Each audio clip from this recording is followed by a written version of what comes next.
ఈ రోజు మనతో పాటు ప్రముఖ క్రిమినల్ అడ్వకేట్ విజయలక్ష్మి గారు ఉన్నారు. నమస్కారం మేడం. నమస్తే అండి. మేడం, మనం ఈ మధ్యన అంటే దేవాదాయ శాఖలో ఒక ఆఫీసర్గా పనిచేస్తున్నటువంటి శాంతి అన్న ఒక వాళ్ళ హస్బెండ్ అనమాట మదన్ గారు ప్రెస్ మీట్ పెట్టి చాలా ఇబ్బంది పడి కొన్ని విషయాలు చెప్తున్నాడండి. విజయసాయి రెడ్డి గారిని కొన్ని ఆరోపణలు చేశారు. లేదంటే సుభాష్ గారని ఆయన ఒక పబ్లిక్ ప్రాసిక్యూటర్ అనుకుంటండి.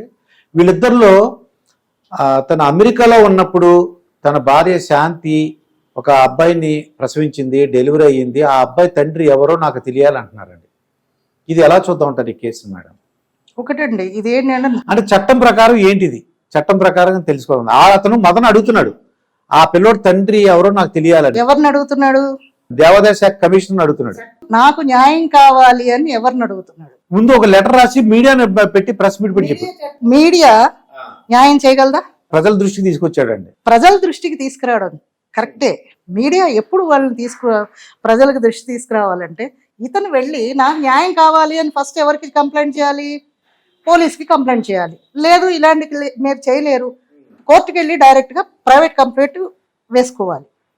నా భార్య మీద నాకు అనుమానం ఉంది, ఆ కొడుకు నాకు పుట్టలేదు, సో కాబట్టి నేను అమ్మాయికి డైవర్స్ ఇద్దాము అనుకుంటాను, అంతే తప్ప నేను ఇలాగా మీరు డిఎన్ఏ టెస్టులు కావాలి, నేను తండ్రి కాను, అది అన్నది ఆ మొగుడు పెళ్ళాలి ఇద్దరు నిర్ధారించుకోవాలి. ఇది 4 గోడల మధ్య జరిగింది. ఇలాగ మనం చేసుకుంటూ పోతే ప్రతి పిల్లలకి ఇప్పుడు డేట్ ఆఫ్ బర్త్ సర్టిఫికేట్ లాగా డిఎన్ఏ సర్టిఫికేట్ ఇవ్వాల్సి వస్తుంది. ఈ పిల్లాడు నా మొగుడికే పుట్టాడు అని కొత్త చట్టాలు తీసుకురావాలి. ఇది సాధ్యం కాదండి. ఇది సాధ్యం కాదు. మరి నువ్వు నీ కొడుకే కాదు అని నువ్వు అనుకుంటున్నప్పుడు మీడియా వాళ్ళు ఆడుకోవడంలో తప్పులేదు. ఎలిగేషన్స్ మళ్ళీ ఎవరి మీద పెట్టాడు? పోనీ అటు ఇటు ఎవరి మీద పెట్టలేదు. విజయసాయి రెడ్డి మనకేం చుట్టం కాదు, నాకు అసలు చుట్టం కాదు, నేను ఆయన ఎప్పుడు చూడలేదు. కాకపోతే ఆయన ఒక reputed person, political leader. Vijayasai Reddy గారిని ఈ అమ్మాయి ట్రాన్స్ఫర్ కోసం ఏదో దాంట్లో అడిగాడు, విజయవాడ నుంచి వైజాగ్ ట్రాన్స్ఫర్ చేయండి అండి, మా పిల్లలు అక్కడ ఉన్నారని. నువ్వు అతన్ని అడిగేవు అంటే నీకు వాళ్ళకి గుడ్ రిలేషన్షిప్, మీకు ఎప్పటి నుంచో రిలేషన్ ఉంది, ఫ్యామిలీ రిలేషన్ లాగే ఉంది. నువ్వు ట్రాన్స్ఫర్ చేయించుకుంటున్నావు శాంతిని అని సింగిల్ అంటే శాంతి మా భార్య అని కాకుండా శాంతి అని ఉపయోగించాడు. అక్కడ ఉపయోగించినప్పుడు మీకు ఇద్దరికి దగ్గర సంబంధాలే ఉన్నాయి. నీకు ఆ సంబంధాన్ని పెట్టుకొని అనుమానం పెట్టాడు. అది అవునా కాదా అని ఆ అమ్మాయిని అడగాలి, అంతేకాని తీసుకెళ్లి రోడ్డు మీద పెట్టడం ఏంటండి? ఎవరిచ్చాడు వీడికి హక్కు? పుట్టిన అబ్బాయి ఎవరి తాలూకా, అతను విజయసాయి రెడ్డి కొడుకు ఇలాగ అంటున్నాడు. అది ఫస్ట్ వీడికి ఆ డౌట్ ఎందుకు వచ్చింది? ఇతను లేడు కదా, అమెరికాలో లేడు అని అంటున్నావు. వచ్చినప్పుడు తగలడ్డాడు కదా, ఆ తగలడినప్పుడు ఆ పిల్లాడు పుట్టి ఉండొచ్చు కదా. లేదండి, మొత్తం అమెరికాలో ఉన్నప్పుడే జరిగింది అంటున్నాడు. వాడు ఒక దాంట్లో కన్ఫెస్ చేసాడండి, నేను వీడియో చూసాను. నేను వచ్చాను, ఇండియాకి వచ్చాను, వచ్చినప్పుడు ఆ అమ్మాయి ఫేస్ చూడలేదు అని అంటున్నాడు. పిల్లాడు పుట్టడానికి ఫేస్ చూడవలసిన అవసరం లేదు, కలిసి ఉండొచ్చు కదా. మనం ఎంతసేపు ఒక వేంపే వినిపించుకోకూడదు. అయి ఉండొచ్చు కదా, భార్యే కదా. ఆ అమ్మాయి ఎవరు బయట తిరిగేది కాదు కదా, కమిషనర్ ర్యాంక్లో ఉంది. ఎంత కష్టపడితే వస్తుందండి అక్కడి వరకును. మళ్ళీ ట్రైబల్ లేడీ ఏదో వచ్చేసింది కోట అంటారు. ఏ కోట అయినా సరే చదవాలి, మినిమం చదవాలి కదా, కష్టపడితేనే కదా వచ్చింది. ఆ ర్యాంకులో ఇప్పుడు ఇదే సేమ్ ఎన్నో జరిగాయి. మళ్ళీ ఇప్పుడు అతను అమెరికాలో ఉన్నప్పుడు ఇదేంటి నేను ఇక్కడ ఉన్నాను కదా, నీకు మధ్యలో వచ్చాడు అంటే అది కదండి. అతను అమ్మాయి ఒప్పుకుందండి, నేను ఐవీఎఫ్ చేయించుకున్నాను, ఒక డోనర్ తీసుకున్నాను చెప్పిందంట. అవును, డోనర్ తీసుకున్నాను అని చెప్పింది కదా. మరి ఇంకనేమి, మరి విజయసాయి రెడ్డిదే ఎందుకు అనుకుంటారు? అయినా ఒకటండి, అతను ఏజ్ ఎంత? ఆ ఏజ్ లోని అంటే ఒకటి స్పెర్మ్ కౌంటింగ్ తక్కువ ఉంటుంది, పిల్లలు పుట్టే ఛాన్సెస్ ఉండదు. ముందు 2 ఆడపిల్లలు ఉన్నారండి. 2 ఆడపిల్లలు ఎవరికి పుట్టారు? ఈయనకే పుట్టారు. గ్యారంటీ ఏంటి? అలా అంటారా? ఒక దాన్ని నువ్వు అపనమ్మకం పెట్టుకున్నావు అన్నప్పుడు 2 పిల్లలు నీకే పుట్టారని గ్యారంటీ ఏంటి? అతను అప్పుడు అంటే తన దగ్గర ఉంది కాబట్టి అతను నమ్మకం అనుకోండి. మొగుడు పక్కన ఉండగా వేరే వాడి దగ్గరికి వెళ్ళకూడదు అని ఏం రూల్ లేదు కదా అండి. అప్పుడు కూడా చేసి ఉండొచ్చు కదా. ఇదే పెళ్ళం కదా, ఇదే మొగుడు కదా, ఇదే ఎలిగేషన్ కదా. అప్పుడు రాంది ఇప్పుడు ఎందుకు వచ్చింది?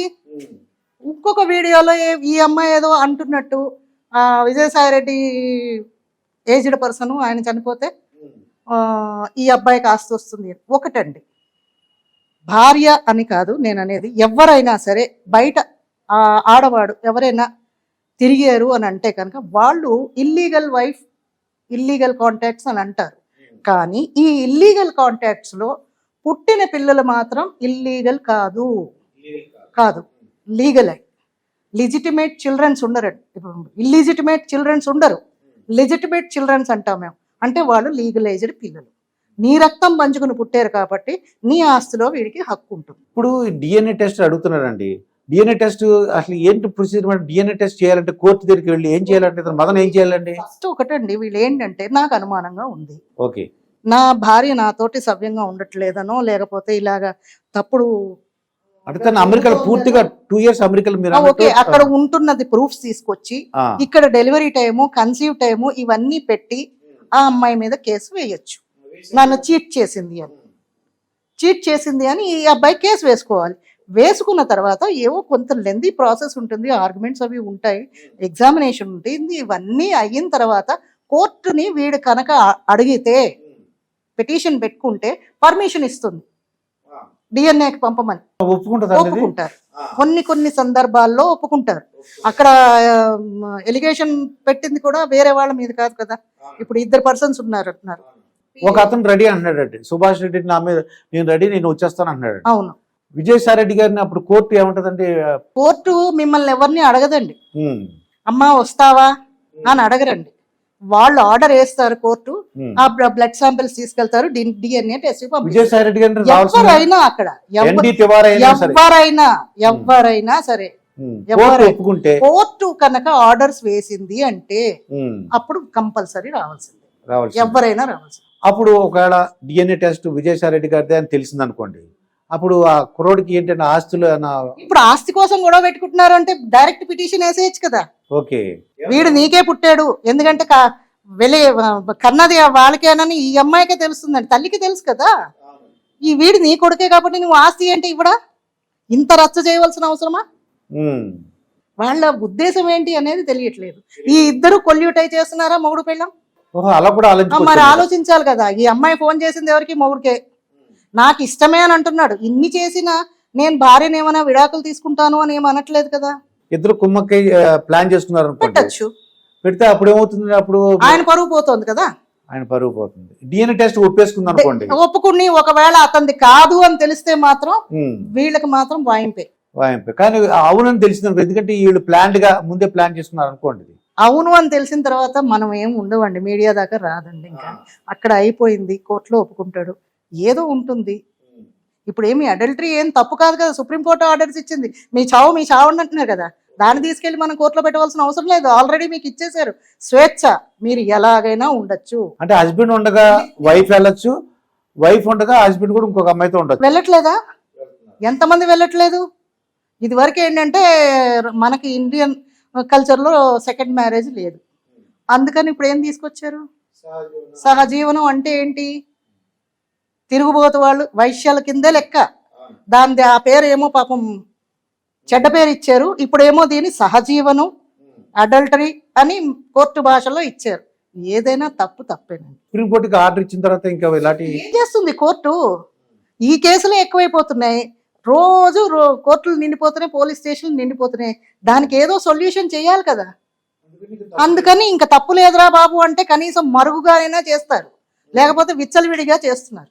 అది దానికోసం ఏదో ఇచ్చింది. కొంతమంది పాపం ఇలాంటి వృత్తిలో ఉన్న వాళ్ళకి ఇదేదో మేలుకోరు ఉంటుంది కదా అని అనుకుంటే ఇంట్లో తిని కూర్చుని అరగని వాడు కూడా రోడ్లు ఎక్కుతున్నారు. ఈ ఒక్క చట్టం పట్టుకొని మాకు సహజీవనం అనేది సుప్రీంకోర్టు గైడ్ లైన్స్ ఇచ్చినందుకు వీళ్ళందరూ విచ్చలవిడిగా తిరుగుతున్నారు కదా. అది వీళ్ళ కోసం ఇచ్చింది కాదండి, వేరే ఈ వృత్తి మీద ఆధారపడిన వాళ్ళకి ఆ రైట్స్లోని పట్టుకుని వాళ్ళని చితకొట్టకుండా ఉండడానికి పనికొస్తున్నారు. వాళ్ళ ఉద్దేశంతో ఇచ్చారన్నమాట. ఇప్పుడు ఇదివరకంటే లాడ్జిల మీద హోటల్ మీద రేట్ చేసినప్పుడు ఎవరో ఒక అమ్మాయి ఉన్నారనుకోండి, ఇది వాళ్ళ మీద ఏమో కేసు ఉండేది. ఇప్పుడు ఏమో లేనట్టుగా దీన్ని పెట్టుకుని నాకు అర్థమైంది, కేసులు లేవు, పీటా కేసులు లేవు. అంటే వాళ్ళిద్దరూ మైనర్లు కాకుండా మేజర్లు అయితే ఒక అమ్మాయి హోటల్లో ఎక్కడున్నా మేజరు మైనరు ఎప్పుడో తెలిసినండి ఇది తప్పు అని మనం పోలీస్ స్టేషన్కి వెళ్తేనే. అలాగ కానప్పుడు ఇంకా ఇష్టం. మేజర్ మెయిన్ ఎక్కడుందండి? మనం చూస్తున్నాం కదా, 6 నెలల పిల్ల దగ్గర నుంచి రేపు చచ్చిపోతుందన్న ముసల్దాన్ని కూడా వదిలిపెట్టట్లేదు. 90 ఏళ్ల ముసలిదానికి కూడా సెక్యూరిటీ లేదు.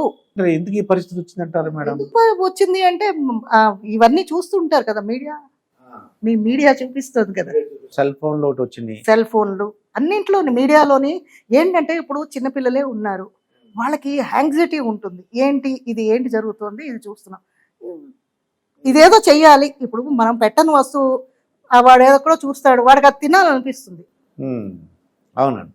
ప్రతి దాంట్లోని యాడ్స్లో కూడా ఇవే ఉంటున్నాయి, అన్నీ కామన్ అయిపోయింది. వాటిని అరికడితే ఇవి జరగవు. ఈ మదనార్థం ఏంటి అసలు చేసిన తప్పు ఏంటంటారు? అసలు ఇతను చేసిన తప్పు ఏంటంటే మీడియాని ఆశ్రయించాడు. అలా కాకుండా ఆ అమ్మాయిని మాట్లాడి నీకు ఇష్టం లేదు అంటే నువ్వు విడాకులు ఇచ్చేయి, అంతేకాని ఆ అమ్మాయిని రోడ్డు మీదకి తీసుకురావాల్సిన హక్కు నీకు ఎవడిచ్చాడు? అసలు నీకు నచ్చలేదు, నీ పెళ్ళం చెడిపోయింది అని అంటున్నావు కదా, అంతే కదా అండి. ఇప్పుడు ఇంత రచ్చ చేసాడు అంటే నీ పెళ్ళం చెడిపోయింది అనే నువ్వు ఒప్పుకుంటున్నావు కదా. నువ్వు ఇండైరెక్ట్లీ కావు, డైరెక్ట్లీ అవు. నా పెళ్ళం శీలాన్ని నేను శంకిస్తున్నాను, నీకెవడిచ్చాడు అసలు రైటు? నేను లండన్లో చదువుకుని వచ్చాను, ఆస్ట్రేలియాలో చదువుకుని వచ్చాను కాదు. ఫస్ట్ ఇక్కడ కొన్ని సెక్షన్స్ మారాయి, యాక్ట్స్ వచ్చాయి, చట్టాలు వచ్చాయి, దాన్ని చూసుకోవా? తర్వాత మేడం ఈ మదన్ అతను డిఎన్ఏ టెస్ట్ అడుగుతున్నాడు కదా, డిఎన్ఏ నిర్ధారించబడినప్పుడు ఈ శాంతి గారు పర్మిషన్ లేకుండా డిఎన్ఏ టెస్ట్ కోర్టు ఒప్పుకుంటుందండి? ఇంత ఎలిగేషన్ అయ్యాక, ఇంత రచ్చ వచ్చిన తర్వాత కోర్టు ఎవడ పర్మిషన్ కాదని, కోర్టుకి కొన్ని రూల్స్ అండ్ రెగ్యులేషన్స్ ఉంటాయి. వాళ్ళ పరిధిలో వచ్చింది అంటే ఎవడ పర్మిషన్ అడగదు, పంపించేస్తుంది. పంపిస్తారండి. అంటే శాంతి గారి పర్మిషన్ అవసరం లేదు, ఎవరి పర్మిషన్ అవసరం లేదు. అంటే ఇలాగా అతను మదన్ అతను పెట్టుకున్నటువంటి పిటిషన్ పెట్టాలి, అతను పెట్టాలి. అసలు ఫస్ట్ చేయవలసింది అది. చేయకుండా ఇవన్నీ ఏంటంటే ఇవి షార్ట్ కట్స్ ఉపయోగిస్తున్నాడు. ఈ షార్ట్ కట్స్ లో నీకు న్యాయం జరగదు. నిజంగా నువ్వు న్యాయం కావాలని అనుకుంటే కోర్టుకు వెయ్యి. నా పెళ్ళం మీద నాకు అనుమానంగా ఉంది, ఆమె ప్రవర్తన బాగోలేదు, నన్ను చీట్ చేసింది, నేను ఊర్లో లేనప్పుడు కన్సీవ్ అయింది, ఫలానా వాడికి అన్నది అని నువ్వు పెట్టు ఎలిగేషన్. దాన్ని ఎలిగేషన్ అంటాం. నిర్ధారణ కాలేదు, రుజువు అయ్యేదాకా మేము దాన్ని చట్టం దగ్గరే ఉంచుతాం. రుజువు అయిన తర్వాత నువ్వు పేపర్కి ఇచ్చుకున్నా బాగుండేది. అసలు ఎందుకు బయటకు వచ్చారండి ఆ శాంతి అన్న ఆవిడ? ఎందుకు ప్రెస్ మీట్ పెట్టి ఇతను 30 crores అడిగాడటండి. 10 crores ఏమో పెద్ద పిల్లకి, 10 crores ఏమో ఇంకోటి, 10 crores తనకి. 30 crores అంటే ఇదేంటంటే నువ్వు విజయసాయిరెడ్డితో ఉన్నావు కాబట్టి ఒక 100 crores అని నువ్వు సంపాదించి ఉంటావు.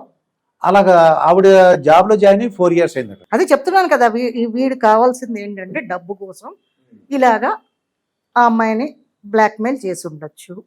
అది ఒకటండి, ఆ అమ్మాయి విజయసాయి రెడ్డి గారు అని నేను అన్నాం, ఎవరితోటైనా ఆ అమ్మాయికి ఫిజికల్ రిలేషన్షిప్ ఉండొచ్చు, అది ఆ అమ్మాయి ఇష్టం. ఆ అమ్మాయికి కొన్ని హక్కులు ఉన్నాయి, ఎవరితోటైనా సహజీవనం చేసే హక్కు ఉంది. పిల్లలు కూడా కనొచ్చు అనమాట. వెళ్ళినప్పుడు పిల్లలు ఎందుకు కనకూడదు? ఓకే, నాకు పెంచే స్తోమత ఉంది అని అన్నప్పుడు కంటారు, ఎవరిని అడిగి కనవలసిన అవసరం లేదు. ఇది ఎంతవరకు అంటే గుమ్మం లోపల ఉన్నప్పుడు సంసారం అండి, ఇది గుమ్మం బయటకు వెళ్ళిపోయిన తర్వాత ఇంకా అది సంసారం కింద లెక్క రాదు. అది అంటే డిఎన్ఏ సుభాష్ అతను ఏంటంటే నన్ను ఓకే నేను రెడీ, నేను ముందుకు వస్తాను. విజయరెడ్డి సార్ గారు అలా అంటలేదు అంటారు మీడియా వాళ్ళు. ఆయన వచ్చి నాకు సంబంధం లేదు, నన్ను కూడా డిఎన్ఏ టెస్ట్ చేసుకోండి అని ఎందుకు అంటలేదు అంటారు వీళ్ళు మీడియా వాళ్ళు. వాళ్ళకి ఏం సంబంధం ఉందో మనకు తెలియట్లేదు కదా. వీళ్ళ మాటల్లో మనం చూసాం కదా, విజయసాయి గారిని నేను ట్రాన్స్ఫర్ అడిగాను విజయవాడ నుంచి, అది అంత ఆషామాషి కాదు అని అన్నారు. విజయసాయి రెడ్డిని ఎందుకు అడగాలి? నీకు అతనికి ఈ అమ్మాయికి అనుమానం ఉన్నప్పుడు నువ్వు నిజంగా కరెక్ట్ పర్సన్ అయితే అతన్ని ఎందుకు అడుగుతావు? ఇంకెవరు ఊర్లో లేరా మినిస్టర్స్? వేరే వాళ్ళని అడగచ్చు కదా, ట్రాన్స్ఫర్ కోసం అర్జీ పెట్టుకోవచ్చు కదా. నా పిల్లలు అక్కడ ఉన్నారు, లేకపోతే మా అత్త మామ ఓల్డ్ ఏజ్ వాళ్ళు, వాళ్ళని నేను చూడాలి అని ఈ అమ్మాయి పెట్టుకోవచ్చు కదా. ఆయన్ని ఎందుకు అడగాలి? ఎందుకంటే ఆయన ఫ్రెండ్. అదే విశాఖపట్నం ఇన్ఛార్జిగా ఉండేవారట. అదే చెప్తున్నాను, ఏది what ever it may be, ఆయన తోటి వీళ్ళకి గుడ్ రిలేషన్షిప్ ఉంది. సో అది ఇలాగ యూస్ చేసుకున్నాడు, లేదు ఆ అమ్మాయి ఏదో యూస్ చేసుకుంది అనుకోండి, అది వాళ్ళ ముగ్గురు కూర్చొని మాట్లాడుకోవాలి అంతే తప్ప ఆ అమ్మాయిని ఇప్పుడు అసిస్టెంట్ కమిషనర్ ర్యాంకులో ఉంది. ఇప్పుడు వీళ్ళు ఇద్దరు కలిపి, ఇప్పుడు విజయసాయి రెడ్డి గారు ఆడుకున్నాడా లేదా మనం పక్కన పెడదాం, మొగుడు ఆడుకుంటున్నాడు, అందరూ ఆడుకున్నట్టే కదండి ఆ అమ్మాయి జీవితంతో. ఇప్పుడు ఆ అమ్మాయి ఈ జాబ్ కంటిన్యూ చేయగలదా? ఇది క్వశ్చన్ మార్క్. అయితే మేడం ఫైనల్ గా ఇది ఎలా దీనికి సొల్యూషన్ ఎలా తీసుకొద్దాం అంటారు? ఇప్పుడు ఇంత మీరు విన్నారు మొత్తం కేసు, మదన్ ఏమని చెప్తున్నాడు, శాంతి గారు ఏం చెప్తున్నారు, విజయ్ సార్ ముగ్గురు కూడా ప్రెస్ మీట్ పెట్టారు. ఆ మదన్ ఇప్పుడు కేసు final గా. పెట్టలేదు ఇప్పుడు కాబట్టి అక్కడ అన్యమైంది పిల్లలు, ఆ, ఆ, పిల్లలు పిల్లలు ఆ ఇద్దరు ఆడపిల్లలు, మరి ఆ పెళ్లిళ్ళు ఎలాగ ఆవిడ గోడ పడుతుందండి, ఇద్దరు పిల్లలు ఎలా పోషించాలి, రచ్చరచ్చ అయిపోతుంది. ఆ పిల్లోడు ఒకడు ఉన్నాడండి. అయిపోయింది, రచ్చ అయిపోతుంది అంటే అయిపోయింది. ఇలాంటి పనులు ఏమైనా నిజంగా చేస్తారు అన్నప్పుడు చేసేటప్పుడు ఆలోచించుకోవాలి ఏం జరుగుతుంది అని. అది నేను అంటే వాళ్ళని మనం సంజాయించలేము, వాళ్ళని సర్ది చెప్పలేము అని అన్నప్పుడు ఇలాంటి పనులు చేయకూడదు. అంటే ఇప్పుడు అది చేశారు కాబట్టి ఈ ముగ్గురికి సొల్యూషన్ ఏమైనా చెప్పగలరా ఏంటి అసలు? మనం ఎట్లా చెప్తామండి సొల్యూషన్? మీరు భలే అడుగుతున్నారు నన్ను. అయ్యో, అంటే మరి ఏదో సొల్యూషన్ రావాలి కదా అసలు. సొల్యూషన్ ఏంటి? ఆ అమ్మాయితోటి అనుభవించిన వాళ్ళు ఉన్నారు, అమ్మాయి అనుభవించింది, అలిగేషన్ పెట్టిన వాడు ఉన్నాడు, పిల్లలు బాధితులు, వాళ్ళు తలుచుకోవాలి. కానీ మీరు నన్ను అడిగితే నేనేం చెప్తాను? మీరు ఏం చేయలేరు, నేను ఏం చేయలేను. అది కోర్టుల్లోని ఇతను పిటిషన్ వేయలేదు కాబట్టి, కేసు పెట్టలేదు కాబట్టి, వెంటనే శాంతి గారు వెళ్ళి నన్ను ఇలాగా బయటకు తీసుకొచ్చి పరువు తీసేయడు కాబట్టి నాకు ఏదో ఒక సొల్యూషన్ కావాలి అనుకుని పిటిషన్ దాఖలు చేసుకోవాలి కోర్టులో పిటిషన్ దాఖలు వెయ్యాలి. వేసుకోకుండా ఇవేమి కామ్గా ఉండేవి కాదండి. ఇప్పుడు మదన్ అతను వేయచ్చండి కోర్టులో పిటిషన్. ఏమని వేస్తాడు? నాకు విడాకులు కావాలని వేస్తాడా? ఈమె చరిత్ర బాగోలేదని వేస్తాడా? వాడికి కావాల్సింది ఏంటి? 4 కోట్లు 3 కోట్లు కావాలంట. కోట్లు వచ్చేస్తే నీకు ఆ అమ్మాయి శీలం వచ్చేస్తుందా?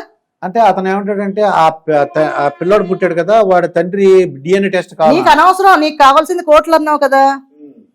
అంటే కోట్లు ఇచ్చేస్తే ఆ అబ్బాయి DNA టెస్ట్ అక్కర్లేదా? కోర్టు ఇలాంటి వాళ్ళని చెంప వాయిస్తుంది. నువ్వు ముందేమో DNA కావాలంటావు, తర్వాత నీకు కోర్టులు వచ్చేసాక అవసరం లేదు కేసు విత్డ్రా అవుతాను అని అన్నారు అనుకోండి, విత్డ్రా అయ్యే ఛాన్స్ కూడా ఉండదు. కోర్టు కొన్ని కేసెస్ ఏంటంటే కంటిన్యూ అవ్వాలి.